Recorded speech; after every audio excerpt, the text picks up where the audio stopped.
Hello student, welcome back to my channel के commerce classes. आज हम लोग क्वेश्चन नंबर 33 बनाएंगे जो स्टैंडर्ड प्राइस मेथड से बनेगा, और स्टोर लेजर हम लोग स्टैंडर्ड प्राइस मेथड से भी बनाते हैं। इस मेथड का खासियत ये है कि आपका जो मटेरियल इशू होता है फैक्ट्री में, उसके लिए आपको एक स्टैंडर्ड प्राइस पहले से डिफाइन कर दिया जाएगा क्वेश्चन में। आप उसी प्राइस से मटेरियल को इशू करेंगे। One of the easiest method of store laser. आपको ये मेथड बहुत ही आसान लगेगा और एक्चुअल में आसान है भी। आप अभी थोड़ा 2-3 मिनट में ही आपको पता चल जाएगा। 33 नंबर क्वेश्चन पहले हम आपको पढ़ के बताते हैं कि इस तरह का क्वेश्चन में क्या लिखा हुआ रहता है। Purchase and issue of material for the month of January 2014 are as under. कुछ डेट आपका इशू का है और कुछ डेट आपका परचेज का है, मतलब कुछ खरीदने का है और कुछ इशू करने का है। फैक्ट्री में जो हम लोग इशू करते हैं रॉ मटेरियल या फिर गोडाउन से शोरूम में ले जाते हैं, तो वो सब कुछ डेट्स में आपका दिया हुआ है कि क्या रेट से आप लेंगे, क्या रेट से आप इशू करेंगे। ठीक है, नीचे लिखा है standard price of the material is fixed ₹1.10। 1 रुपया 10 पैसा पर यूनिट एक स्टैंडर्ड प्राइस पहले से फिक्स किया हुआ है। Find out the value and state what entry will be made for this price variance. मतलब देखो, ऐसा अगर करेंगे, ये तो बहुत नॉर्मल सी बात है कि अगर आप 1 रुपया में सामान खरीदते 1 रुपया 10 पैसा में इशू करेंगे तो कुछ ना कुछ वेरिएंस आएगा, कुछ ना कुछ अंतर आ जाएगा, डिफरेंस आ जाएगा आपका स्टॉक का, जो क्लोजिंग स्टॉक बचेगा उसमें। क्योंकि कभी कभी क्या होगा, हम लोग ज़्यादा रेट का भी माल खरीदेंगे मगर इशू करेंगे 1 रुपया 10 पैसा में, कम रेट का भी माल खरीदेंगे मगर इशू करेंगे 1 रुपया 10 पैसा में। तो वेरिएंस तो आना निश्चित है। तो हम लोग को इस चार्ट के मदद से, इस स्टोर लेजर के मदद से हम लोग को ये भी बताना है कि क्या डिफरेंस क्या आने वाला है हम लोग के स्टॉक का वैल्यू में। ठीक है, ठीक है, सबको ठीक से ध्यान से देखिए और क्वेश्चन हम स्टार्ट कर रहे हैं। सबसे पहले तो यहाँ पर जैसे कि हर क्वेश्चन में हम करते हैं 2014 लिख देते हैं, 2014। 1 दिसंबर को आपने रिसीव किया है 100 यूनिट 1 रुपया का रेट से, तो 100 रुपया का सामान आपके पास आएगा। तो ये बैलेंस जो है वो 1 रुपया का रेट से 100 रुपया का बैलेंस आएगा।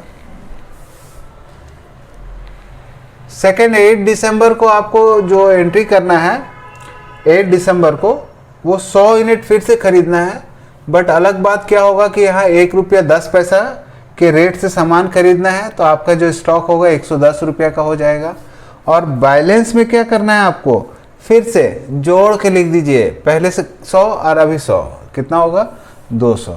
जैसा कि हम लोग लास्ट अभी सिंपल एवरेज मेथड में और वेटेड एवरेज मेथड में किए। बट याद रखिएगा, फीफो, लीफो, मीफो, हीफो और बेस स्टॉक मेथड में ऐसा नहीं करते हम लोग।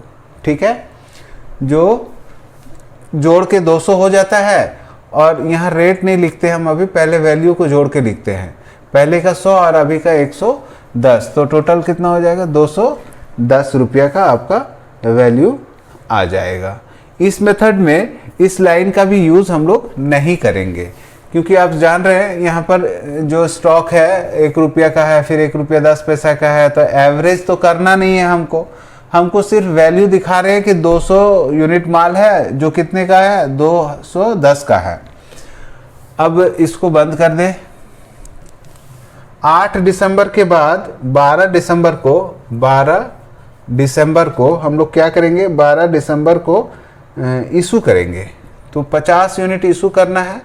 बट आपको पता है पहले से इशू का रेट क्या होगा, 1 रुपया 10 पैसा। तो यहाँ पर आपका आ जाएगा 55 रुपया। ठीक है, तो बैलेंस क्या बचेगा, 200 में से 50 जाएगा तो 150, तो बैलेंस बचेगा ही बचेगा। 210 में से 55 माइनस कर दीजिए, 210 में से 55 को माइनस कर दीजिए, तो 10 में से 5 जाएगा 5, और 10 में से 5 जाएगा फिर 5, 155 बचेगा। ठीक है, तो अब क्या है, इसको आप बंद कर दीजिए। और 12 दिसंबर के बाद 15 दिसंबर को 160 यूनिट हम लोग खरीदेंगे, 160 यूनिट, मगर रेट होगा 1 रुपया 15 पैसा, और इसको अगर इंटू करेंगे तो 184 होगा। और बैलेंस में आपको 150 और 160 जोड़ के लिखना है, 310 यूनिट। 155 और 184 को जोड़ के लिखना है आपको। देखिए जोड़िएगा तो 9 तो ज़रूर होगा। अब 5, 8, 5, 13 का 3, हाथ का 1, 339 रुपीज़ का वैल्यू होगा। आपको फिर क्या करना है, 17 दिसंबर को आएंगे और इशू करना है 120 यूनिट। आपको पता ही है पहले से, स्टैंडर्ड प्राइस मेथड है, इशू करना है एक स्टैंडर्ड रेट से जो पहले से डिसाइड किया हुआ है, 1 रुपया 10 पैसा। तो इसको इंटू करके आपका आएगा 132 रुपया। अब बैलेंस करिए, 310 में से 120 को जाने दीजिए तो 0 तो बचेगा ही, 11 में से 2 जाएगा 9, 190 यूनिट। और यहाँ में ये 339 में से माइनस कीजिए 132, तो आपका बचेगा 207। आपके पास 12 दिसंबर के बाद 18 दिसंबर को 150 यूनिट आपको क्या करना है, इशू करना है। 150 यूनिट इशू करना है। आपका स्टैंडर्ड रेट जो है 1 रुपया 10 पैसा से इशू करेंगे, और इसका जो इंटू करके आएगा वैल्यू आएगा 165 आएगा। ये 40 यूनिट बचेगा, और 207 में से 165 को घटाइएगा तो बचेगा 42 यूनिट्स, 42 रुपीज़। नाउ 22 दिसंबर को 150 यूनिट आएगा 1 रुपया 20 पैसा के रेट से, तो आपका वैल्यू होगा 180। और आप देखिए 40 यूनिट और 150 यूनिट 190 यूनिट हो जाएगा कि नहीं। और 150 इसमें 180 में 42 जोड़ दीजिए तो ये आपका आ जाएगा 222।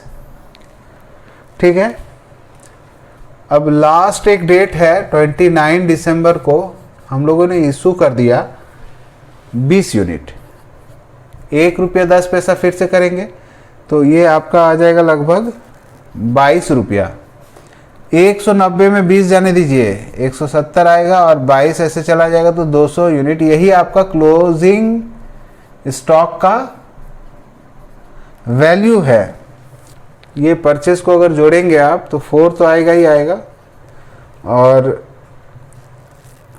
574 आएगा। और आप इशू को भी जोड़िए, इशू को जोड़ेंगे आप तो 4 आएगा, 7 आएगा और 3 आएगा, 374 होगा। अभी क्या है, आप जब परचेस किए थे तो कितना क्वांटिटी परचेस किए, 100, 200, 300, 400, 510, 510 यूनिट, 510 यूनिट आप परचेस किए। और अगर 510 यूनिट परचेस किए तो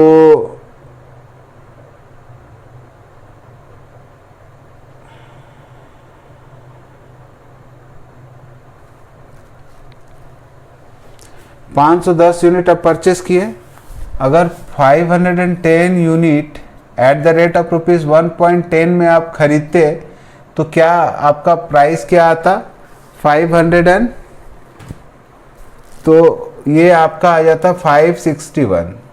अच्छा, एक्चुअल में ये खरीदे तो कितना में खरीदे, actual purchase price of 510 unit equal to 574 में खरीदे हैं।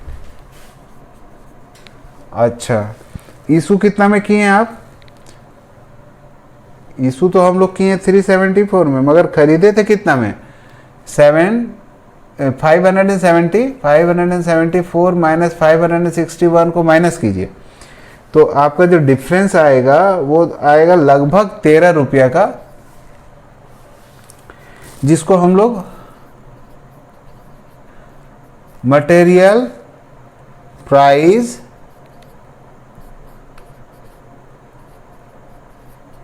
₹13 आपका आएगा। ठीक है, देखिए एक्चुअल में हम लोग ज़्यादा रुपया में ख़रीदे हैं, बट इशू की 110 के रेट से तो आपका जो ये है एडवर्स पोजीशन है। ठीक है, फेवरेबल नहीं है। ये जो आया ₹13 अनफेवरेबल, आपके लिए अनफेवरेबल है। ठीक है, तो इस मेथड में हम लोगों ने क्या सीखा, स्टैंडर्ड प्राइस मेथड में एक प्राइस जो होता है पहले से डिफाइन किया हुआ रहता है, इस कॉलम को आप मेंटेन नहीं करेंगे। और जैसे weighted average profit, weighted average method में और सिंपल एवरेज मेथड में हम लोग जो क्वांटिटी आता था बचा हुआ क्लोजिंग स्टॉक, वो क्वांटिटी को हम लोग जोड़ जोड़ के लिखते थे, अलग अलग नहीं लिखते थे, लीफो फीफो मीफो हिफो के जैसा नहीं।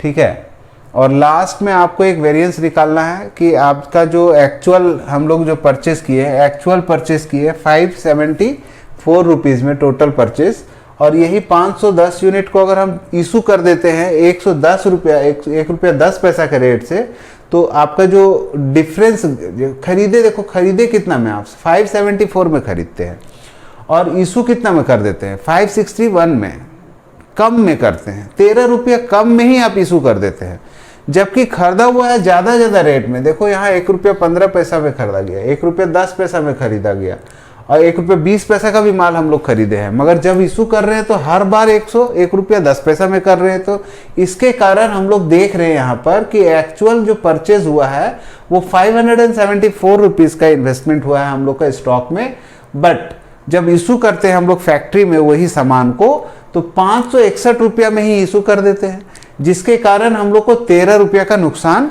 हो जाता है। जो मटेरियल प्राइस वेरिएंस जो बोलते हैं हम लोग का, जो डिफरेंस आता है वो ₹13 का आ गया, ₹13 का लॉस हो गया है आपको।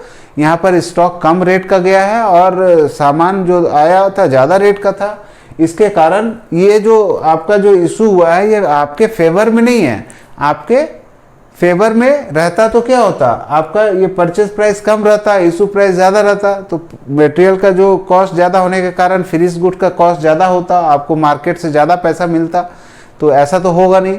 हम परचेज का समय ज़्यादा सामान में पैसा ज़्यादा लगाएं और वो सामान को जब हम रिप्रोडक्शन के लिए भेज रहे हैं तो वो कम दाम बता के भेज रहे हैं, तो आपका कॉस्ट ऑफ प्रोडक्शन क्या होगा, कम ही आएगा, और इससे मार्केट में वो कम रेट में बिकेगा, जिसके कारण आपको ₹13 का नुकसान हो सकता है ना। तो इस मेथड से हम लोग इतना ही समझते हैं कि किस तरह से हम लोग को प्रॉफिट या लॉस हो सकता है अगर प्राइस को आप फिक्स कर देंगे। ठीक है, कंप्लीट है।